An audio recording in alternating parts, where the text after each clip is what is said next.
Hi, folks. How's it going? My name is Zach, and I'm with Black Diamond Mortgage. And in the vein of our home ownership stories, we are continuing that for you today.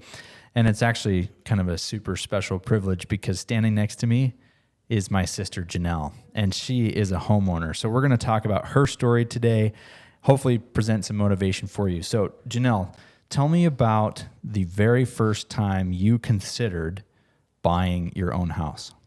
Yeah, for sure. Well, talking to you, you kind of know the backstory, but we grew up with a dad who grew up in the loan industry. He's been in the industry for 30 years or something like that. And so growing up with a dad like that, he's very interested in finances. And I remember, I think when we both turned 18, he was very on us about getting some kind of credit card or something like that so we could start building credit as soon as we possibly could, along with just teaching us other smart financial, we played, what's that game called? Cash flow. Cash flow for kids. Yes. Yeah, stuff like that, or Dave Ramsey envelope saving system, stuff like that. So that really helped get my mind on the kind of there's more to life than just inside the four walls of your home. There's a whole world out there that kind of added to my perspective.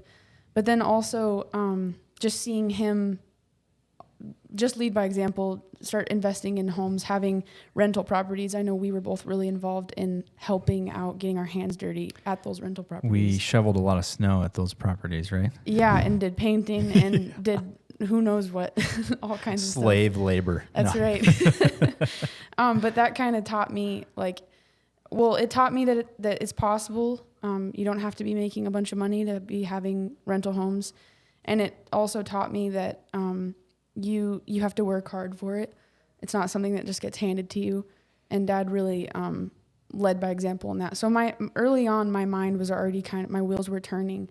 And then I know we were just kind of talking about when I turned 22 years old, I was presented by a mentor basically with a question, where do you want to be in 2 years, 5 years, 10 years? And it wasn't necessarily what I thought was possible, but it was more like a dreaming thing. If everything worked my way, where could I be in 2 years? And I remember looking back, being in the home I own now, when I was 22 years old, writing down, where do I want to be when I'm 24? Well, I guess I'm 25 now, but, and I wrote down, I want to own my own home and I want to be renting out rooms and all that kind of stuff. And it was a huge moment for me, whoa, I actually wanted that, 2 years ago, and it actually happened. And it was kind of a crazy moment for me. So when you were 22 though, did you think it was possible? No, no, I wrote that down as in an ideal world, if everything worked my way, this would happen. So last night I was thinking about that. I was it's super, it kind of inspired me even right now, do that again, keep dreaming, keep, where would you want to be? Because I didn't think it was possible. But it planted a seed of hope in me. And so I think that's what when the years between 22 and when I bought a home, which was at 24, that's, I feel, what really got me looking on, realtor.com and actually trying to make it happen, So understanding what a mortgage payment looked like all those things you started doing. Yeah. And I got to ask questions to you guys. That was really important for me. So I was it's because I wanted to do it. And then there's a whole other, all the other barriers of how do I do it? And where do I even start? So 24 years old, you buy your first house. The question that comes with that for me is, how did you do it? Yeah. I don't even know if I know. Just kidding. Good answer. Well, so I started looking at realtor.com, and I think and then obviously asking you and Dad and stuff, but I think the biggest thing for me was because of where I was at financially, and at the time I was renting, and I think my monthly rent payment was like $233 because I had 2 other roommates. And yeah, nowadays that's like, Unheard of. I don't think you can find that right now. But, so the thing what I was thinking was like, okay, I've got to be a little creative about this, because I knew that I couldn't just go even a 1-bedroom, 1-bath home. I knew I couldn't just buy that and afford the mortgage. So I was like, okay, I got to be creative about this. I've got to buy a bigger home, potentially a duplex, and get renters in there to help pay my mortgage. Because that's essentially what I was doing anyway with the renting. What I really was passionate about, what really bothered me, was I was tired of paying rent money and having that just go off into nowhere. I really wanted the payments I was making every month to actually do something for me in the long term. And I think that's what a lot of people don't understand with renting is you really are paying money to somebody and it's not doing you any good. It's like throwing money away. Whereas when you own a home, you're actually paying money you'd already be paying anyway for a home or for renting, and it's actually working for you in the long run. And I think that's what irritated me the most. Sure. I was like, I'm tired of just throwing money away, you know? So anyway, yeah. That's a healthy irritation, just for the record. Yeah. So what was the price of your house? It was $425. And you bought it in what year? I bought it in 2021. Okay, so for people watching this, 2021 may go down in history as one of the craziest years in which to buy a house. So if you're looking at things this year in 2023 and you don't think you can do it, Janelle did it in 2021. So that's my challenge to you. You can do it. Was it hard to get the house under contract?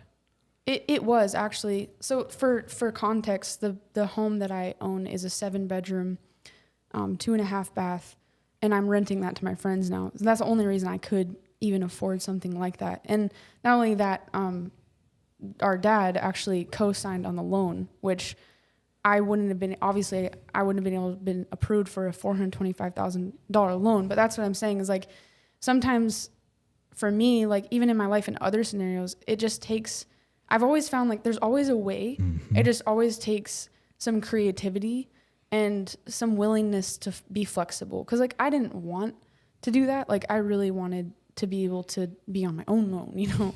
But I think for me, like it's really helpful, to sometimes take those stepping stones if you have them available to you. Anyway, I don't think I answered your question. No, that's perfect. I'm glad you mentioned that because a lot of people are in that boat and that's the only way today to do it. But what you saw is you saw an opportunity to get a loan some way creatively. And then let's talk a little bit about what you said previously, 7 bedrooms. Yeah. So you're one person. So you probably have 1 bedroom. Right. Do you have the 6 other ones being utilized by other people? Yeah. Yep. All 6 of them are being rented out. So you're getting rent money from 6 bedrooms. So can you tell us what your payment is? Negative. It's negative money. Negative. My payment's $0. Yeah. The rent income that I'm generating takes care of the mortgage and all of the utilities.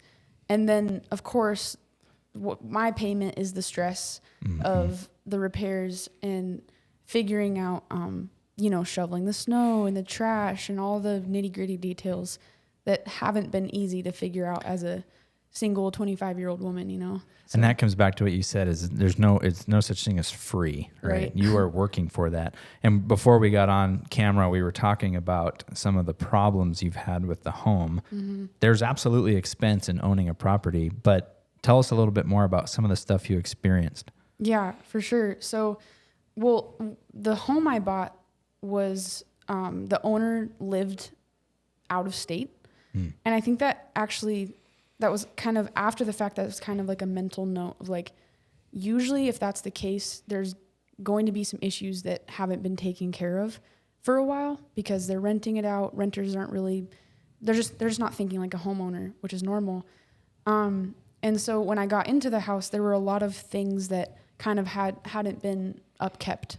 And not only that, but it was just odd. There was an odd amount of things that just kind of unfolded right when I moved in.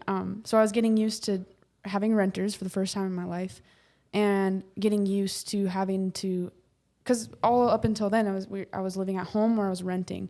So anytime there was a problem, I just sent an email. And I think a lot of people like that.